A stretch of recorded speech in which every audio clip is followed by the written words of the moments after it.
Bom dia. Bom dia. Mais um acidente foi registrado na BR-174, o único acesso terrestre para Boa Vista e também para Venezuela. Um ônibus caiu no barranco, o motorista morreu e os feridos foram levados para o hospital de Presidente Figueiredo.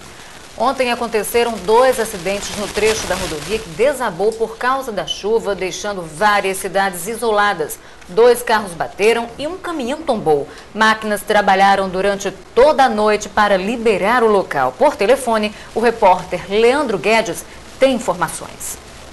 A fase de recuperação do trecho que cedeu ontem se estendeu por toda a madrugada, mas hoje apenas um lado da pista foi liberado. A passagem dos veículos está sendo revezada, mas mesmo assim não há congestionamento. A maior preocupação do DENIT ainda é a travessia de carros pesados, mas a previsão é que tudo esteja concluído no fim da tarde de hoje. Conversamos agora há pouco também com o prefeito de Presidente Figueiredo, Fernando Vieira, e ele disse que a economia do município poderia ser prejudicada com a interdição da estrada. Leandro Guedes para o Ponto Crítico. Obrigado, Leandro. A tripulação de um barco atracado no porto da Manaus Moderna, no centro da cidade, viveu ontem momentos de terror. 4 homens armados invadiram a embarcação e amarraram o comandante e os empregados. Todos foram agredidos e sofreram ameaças de morte. A ação durou cerca de 1 hora. Os bandidos fugiram em uma lancha em direção ao porto da Panair, na Zona Sul, levando dinheiro, um rádio amador, um aparelho de DVD e celulares. Quem trabalha na região diz que os assaltos são constantes. Na semana passada, um funcionário de uma empresa de transporte foi uma das vítimas. 2 meses depois da posse da nova mesa diretora da Câmara de Manaus, é divulgado o relatório final da Comissão de Transição, nomeada pelo presidente da Casa, Isaac Tayá. O documento, Roberto, não aponta aí nenhuma irregularidade da administração, mas alerta para cuidados com os gastos públicos. O relatório de 4 páginas esclarece a finalidade do trabalho da Comissão de Transição: disciplinar a mudança de gestão da Câmara para evitar a descontinuidade administrativa durante a troca da mesa diretora. Durante 2 meses, o grupo de vereadores encabeçado pelo vereador Gilmar Nascimento levantou informações para orientar o atual presidente da Casa neste início de gestão. O documento final traz informações como o repasse da Prefeitura nos últimos 2 anos, o saldo financeiro e outros dados, como as despesas com o pessoal. O relatório não faz qualquer menção aos supersalários, mas alerta para uma situação. O orçamento deste ano deve ser menor do que o de 2010. E com as incorporações previstas no novo plano de cargos e salários, é prudente estudar os reflexos disso em relação à lei de responsabilidade fiscal. De obedecendo o princípio da legalidade, o gestor tem que estar muito atento para que ele não saia da legalidade, ele não venha amanhã responder por improbidade administrativa. E a preocupação é essa da transparência, respeitar a legislação vigente, a Constituição estadual, a LOMAN, o regimento interno e a lei de responsabilidade fiscal. Bom, em Manaus tem um novo prefeito, bem, pelo menos até o fim do carnaval. É que Amazonino Mendes se afastou para fazer uma viagem particular à França e o presidente da Câmara Municipal, vereador Isaac Tayá, assumiu o comando da capital. Alívio no bolso do consumidor. Depois de 5 meses em alta, o valor da cesta básica caiu em fevereiro. Pois é, e segundo o Diese, a redução foi aí de mais de 1%, isso em relação ao mês anterior. Pode até parecer pouco, né, Roberto? Mas já ajuda bastante. Redução. O valor total dos 12 itens da cesta básica passou de R$ 255,80 para R$ 252,75. Produtos como o feijão e o leite estão entre os que reduziram os preços. E mesmo que seja apenas de 1,19%, já ajuda bastante. É bom, né? Se diminuiu, é bom, é ótimo. Dá uma aliviada no bolso. Dá uma aliviada no bolso. A manteiga foi realmente o alimento que aliviou o bolso do consumidor manauara durante o mês de fevereiro. A redução foi de 8%. E a boa notícia não para por aí. O tomate, que em janeiro foi o produto mais caro, também apresentou queda no preço. Para o Diese, a explicação dessa queda está no fim do período de seca em algumas regiões. E agora, com a retomada das chuvas, né, principalmente nas regiões onde você tem rebanhos, né, tanto de corte como de gado leiteiro, então com as chuvas você recompõe as passagens e aí você consegue recuperar a produção. Manaus agora é uma metrópole, mas muita gente não sabe o que isso significa. Pois é, no discurso significa maior desenvolvimento, avanço na economia, novos investimentos.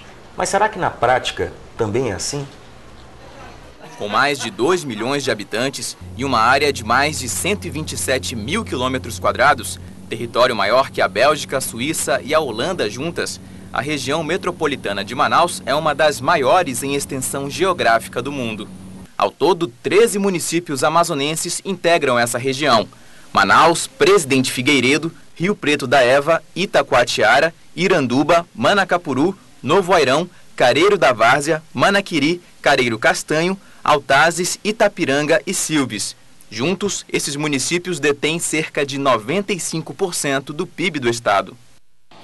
Para os governantes dos municípios que fazem parte da região, existe um grande desafio: garantir o desenvolvimento econômico sem prejudicar o meio ambiente. Entre as obras mais significativas da RMM está a ponte sobre o Rio Negro, uma das maiores obras da engenharia brasileira. Depois de várias mudanças na data de inauguração, agora a previsão é que ela seja concluída até junho deste ano. Mas este é apenas um dos investimentos previstos para garantir a integração dessa região com o restante do país.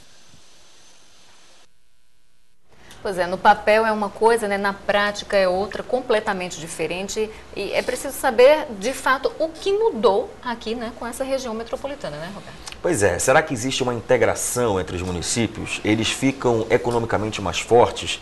Foi você que escolheu e agora a gente conversa sobre o assunto com o Nonato Lopes, o prefeito de Iranduba, e com o presidente da Assembleia Legislativa do Estado, o deputado Ricardo Nicolau. Bom dia, presidente. Bom dia, prefeito. Bom dia. Bom dia. Esclarecendo para vocês, nós fizemos uma enquete durante a semana e perguntamos aos nossos telespectadores que tema eles gostariam de ouvir e de ver um debate aqui no Ponto Crítico. Eles escolheram a região metropolitana. Agora vamos à pergunta. A gente está acostumado a ver regiões metropolitanas aí em outros estados, onde a gente não sabe onde termina uma cidade e começa outra. Bem próximo da gente, Belém, né? Ananindeua tem um shopping, o maior shopping de Belém fica em Ananindeua, que é outro município que não é a capital do Pará. Aqui a gente não tem essa proximidade tão grande dessas cidades. Isso atrapalha, na opinião de vocês, alguma coisa em relação ao desenvolvimento da nossa região metropolitana? Veja. Bem, primeiro nosso prefeito aqui. Então. Muito obrigado, presidente. Eu quero cumprimentar o Roberto, a Rejane, e, ao mesmo tempo, já que hoje as repartições e muitas comunidades estão antecipando o Dia Internacional da Mulher, eu quero deixar aqui a minha mensagem de cumprimento a todas as mulheres do Iranduba, do Amazonas, em especial a nossa região, do nosso Ponto Crítico, e todas as funcionárias aqui dessa emissora muito querida. Vai dizer o seguinte, a nossa região metropolitana é bem diferente da situação de Belém, da região de São Paulo, onde as cidades estão perfeitamente interligadas e você não distingue onde começa uma, onde termina a outra. Nós estamos, por exemplo, no Iranduba. Hoje, com a ponte, nós não temos dúvida de que muitas coisas boas já começam a acontecer. Vejam, por exemplo, nós temos a indústria de pisos da Amazônia, quando nós falamos na geração de empregos, na geração de riqueza. Nós tínhamos antes apenas o polo ceramista e a parte agrícola. Hoje nós temos a indústria de pisos da Amazônia, por exemplo, que vai gerar 300 empregos indiretos. Deve ser inaugurada nos próximos dias.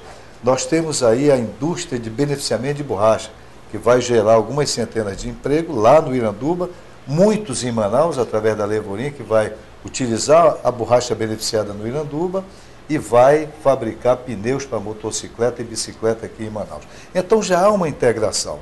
Nós temos aí outros tantos empreendimentos. Para se ter uma ideia de grandeza, até em função desse grande projeto que é a ponte, porque sem isso as empresas não estariam caminhando para o lado direito do Rio Negro,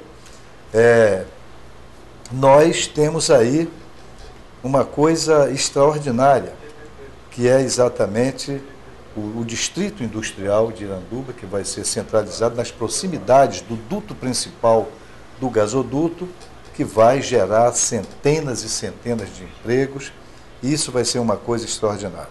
Agora, no momento em que isso acontece, há uma aproximação natural entre os diversos municípios da região metropolitana, em especial Iranduba e Manaus, Iranduba e Manacapuru. Por exemplo, Manaus. Veja que O lixo que sai do centro de Manaus, ele vai para a M010, aproximadamente 20 e poucos quilômetros do centro da cidade.